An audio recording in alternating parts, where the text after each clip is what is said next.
that I am calling you and I'm ruining your holiday. He's worried about me. And our department, in their usual fashion, came together. They were incredible. I wrote to everybody and I said, we're going to have an emergency meeting. And we did. And every member of our department went into Stephen's classes. They worked with their students, and we got it all finished. It was an incredible thing. I know somebody, I think Adrian mentioned that our department was special, and they really have been special. There are other things I remember about Steve. As department chair, a lot of times you've got to get people to do things that they don't want to do. And when I put out the third email, come on guys, is there anybody who can do this task? And he'd call me up and he'd go, all right, Carolyn, I'll do it.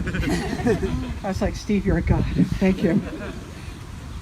I also remember always every year we had to elect a parliamentarian, someone who could keep us in line, because sometimes our department meetings could get a little boisterous. We're all passionate about what we believe in.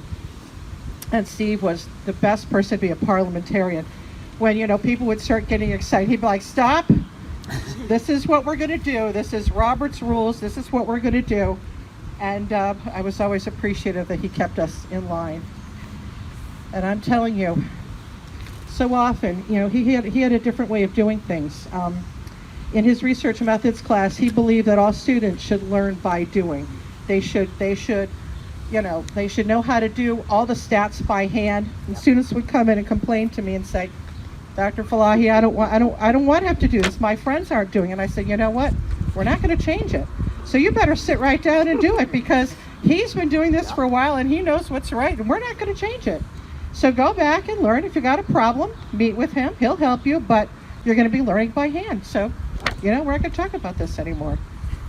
And then finally, the last thing I can say is, man, he had the greatest, just the greatest sense of humor. There could be a really intense thing that was happening in the department, and we needed a little levity, and there was Steve with his kind of one-liners that we all would then be dying on the ground that he had something to say. I know I'm going to miss him, and I know our department will not be the same without him. Thank you.